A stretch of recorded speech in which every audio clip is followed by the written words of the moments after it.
అందరికీ నమస్కారం. Welcome to my channel. So ఈరోజు మనం అండమాన్ దీవులు మరియు నికోబారు లక్షద్వీపుల గురించి తెలుసుకుందామండి. ఇది భారతదేశం ఉనికి ఇండియన్ జియోగ్రఫీ చాప్టర్లోని లాస్ట్ చిన్న టాపిక్ అండి. ఈ టాపిక్ మనం చెప్పుకుంటే మన భారతదేశం ఉనికి అనే చాప్టర్ని పూర్తిగా మనం ఫుల్ఫిల్ చేసేసినట్టేనండి. సో ఇంతకుముందు వీడియోలు కూడా చేశాను. భారతదేశం ఉనికి ఫస్ట్ నుంచి చూడండి, మన ఛానల్ సబ్స్క్రైబ్ చేసుకొని. సో మీకు అర్థమైపోద్ది.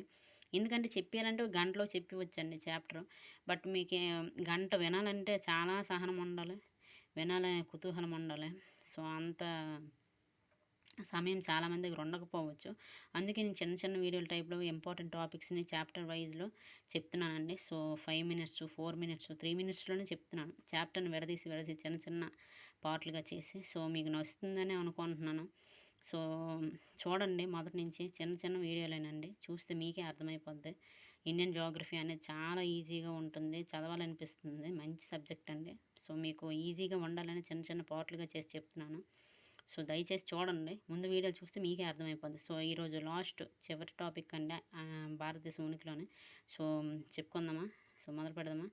అయితే అండమాన్ దీవుల సముదాయం అండి 10 డిగ్రీల నుంచి 14 డిగ్రీల ఉత్తర అక్షాంశాలు మరియు 92 డిగ్రీల నుంచి 94 డిగ్రీల తూర్పు రేఖాంశాల మధ్య 6592 చదరపు కిలోమీటర్ విస్తీర్ణంలో ఉన్నాయండి ఇవి.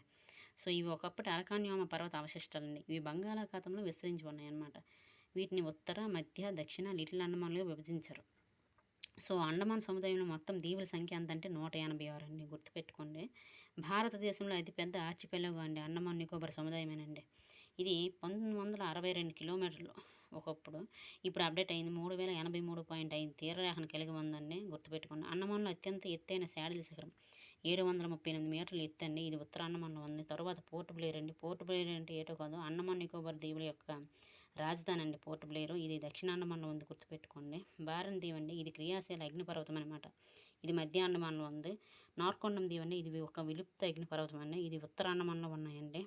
తర్వాత డంకన్ కొనం అండి, దక్షిణ అండమాను లిటిల్ అండమాన్ మధ్య ఉంది. సో గుర్తుపెట్టుకోండి, అండమాన్ అంటే అండమాన్లో లిటిల్ అండమాను, నికోబార్లోని గ్రేట్ నికోబార్ దీవులను వేరు చేస్తున్న ఛానల్ ఏదే అని అడిగాడు అనుకోండి, 10 డిగ్రీ ఛానల్ అని గుర్తుపెట్టుకోండి. అలాగే అండమాన్ దీవుల్లో అతి చిన్న దీవి ఏదంటే కర్లీ దీవ్ అండి. ఇది 0.3 చదరపు కిలోమీటర్లు ఉంది.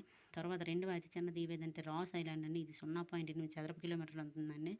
అండమాన్ నికోబార్ దీవుల్లో 5 జాతులు ఆదిమ తెగల వారు నివసిస్తున్నారు. వారి గురించి తెలుసుకుందామండి. తెగ, జాతి, నివసించే దీవులు. ఓంజస్ తెగ అండి, నీగ్రైడ్ జాతికి చెందిన వాళ్ళు. వీళ్ళు లిటిల్ నికోబార్ దీవులు నివసిస్తున్నారు.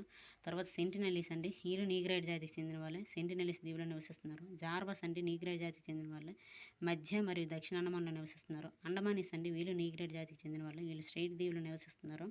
అలాగే సోంపెన్ అండి, వీళ్ళు మంగోలైడ్ జాతికి చెందిన వాళ్ళండి, గ్రేట్ నికోబార్లో నివసిస్తున్నారు. అలాగే నికోబారీస్ అండి, మంగోలాయిడ్ జాతికి చెందిన వాళ్ళు, వీళ్ళు గ్రేట్ నికోబార్లోనే నివసిస్తున్నారు. సో ఇదండి అండమాన్ సముదాయం యొక్క. తర్వాత ఇప్పుడు నికోబార్ సముదాయం గురించి తెలుసుకుందాం. నికోబార్ సముదాయం 6 డిగ్రీల 40 నిమిషాల నుండి 10 డిగ్రీల ఉత్తర అక్షాంశాల మధ్య మరియు 92 డిగ్రీల 94 డిగ్రీల తూర్పున రేఖాంశాల మధ్య దక్షిణ బంగాళాఖాతంలో ఉన్నాయండి నికోబార్ సముదాయం అనేది. సో 1653 చదరపు కిలోమీటర్ విస్తీర్ణం కలిగి ఉంది. దీని తీరరేఖ పొడవు ఎంత అంటే 132 పాదండి. ఇప్పుడు అప్డేట్ అయింది 144.8 కిలోమీటర్లు. గుర్తుపెట్టుకోండి. అయితే ఇందులో దీవుల సంఖ్య ఎంత అంటే 18 అండి. దీన్ని కార్ నికోబార్ దీవులు, గ్రేట్ నికోబార్ దీవులు అని 2 భాగాలుగా విభజించారండి. గుర్తుపెట్టుకోండి, నికోబార్ని 2 భాగాలుగా విభజించారు. అయితే కార్ నికోబార్ దీవులు ప్రవాల దీవులండి, చాలా ఇంపార్టెంట్. గుర్తుపెట్టుకోండి, కార్ నికోబార్లో కచ్చల్, కమౌటా, నాన్కీరి, ట్రింకట్ అనే చిన్న దీవులు ఉన్నాయండి. సో గ్రేట్ నికోబార్ ఈ సముదాయంలో అతి పెద్దదండి. ఏది పెద్ద అంటే గ్రేట్ నికోబార్ దీవి పెద్దదండి ఇందులోనే. సో ఇది ఇండోనేషియాలోని సుమత్రా దీవులకి దగ్గరలో ఉందన్నమాట. నికోబార్ దీవులు చిన్న దీవి ఏంటంటే పిలోమిల్లో అండి, 1.3 చదరపు కిలోమీటర్లు. గుర్తుపెట్టుకోండి, చాలా చాలా ఇంపార్టెంట్. నికోబార్ దీవుల్లో ఎత్తైన శిఖరం ఏదంటే మౌంట్ తులియా అండి, 642 మీటర్లు అండి. So little Nicobar, great Nicobar దీవులను వేరు చేస్తున్న ఛానల్ ఏదైనా అడిగాడు అనుకోండి, ప్రైసీ ఛానల్ అని చెప్పండి. సో లక్షద్వీపుల గురించి తెలుసుకుందామండి. అండమాను నికోబార్ సముదాయం అయిపోయింది. సో ఇప్పుడు లక్షద్వీపుల గురించి తెలుసుకుందాం. కేరళ తీరానికి దాదాపు 300 కిలోమీటర్ల దూరంలో 8 డిగ్రీల నుంచి 12 డిగ్రీల ఉత్తర అక్షాంశాల మధ్య మరియు 71 డిగ్రీల నుంచి 74 డిగ్రీల తూర్పు రేఖాంశాల మధ్య దక్షిణ అరేబియా సముద్రంలో ఉన్నాయండి లక్షద్వీపులు. ఈ దేశంలోకెల్లా అతిపెద్ద ప్రవాల దీవుల సముదాయం అని చాలా ఇంపార్టెంట్. గుర్తుపెట్టుకుని, ప్రవాల దీవులు అండి లక్షద్వీపులు. సో ఇందులో 36 దీవులు ఉన్నాయండి. అలాగే ఈ సముదాయంలో 11 డిగ్రీల అక్షాంశానికి ఉత్తరంగా ఉన్న వాటిని అమీన్ దీవులని, దక్షిణంగా ఉన్న సముదాయాన్ని కన్ననూరు దీవులని పిలుస్తారండి. మొత్తం 32 చదరపు కిలోమీటర్లు ఉన్నాయన్నమాట ఇవి. సో లక్షద్వీపులో అతిపెద్దది ఆండ్రోత్ అండి. రెండవ అతిపెద్దది మినికాయ్ అండి. దీని గుండా 8 డిగ్రీ ఛానల్ పోతుంది.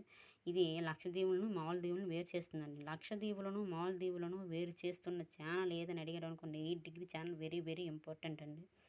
తర్వాత లక్షద్వీపులో అతి చిన్న దీవి బిత్రా దీవి అండి, చాలా ఇంపార్టెంట్, గుర్తుపెట్టుకోండి. తర్వాత సుహేలి దీవిని మినికాయ్ దీవిని వేరు చేస్తున్న ఛానల్ 9 డిగ్రీ ఛానల్ అండి, గుర్తుపెట్టుకోండి. లక్షద్వీపుల్లో ప్రధాన పంట అండి కొబ్బరి అండి. సో లక్షద్వీపుల్లో ప్రధానంగా పండించే పంట ఏంటంటే కొబ్బరి అండి. కొబ్బరి ఎక్కువగా పండిస్తారు లక్షద్వీపుల్లో. తర్వాత లక్షద్వీపుల్లో నివసించే ప్రజల్లో ఎక్కువ మంది ఎవరంటే ముస్లిం మతస్థులు ఉంటారండి ఎక్కువగా లక్షద్వీపుల్లో, గుర్తుపెట్టుకోండి, చాలా ఇంపార్టెంట్.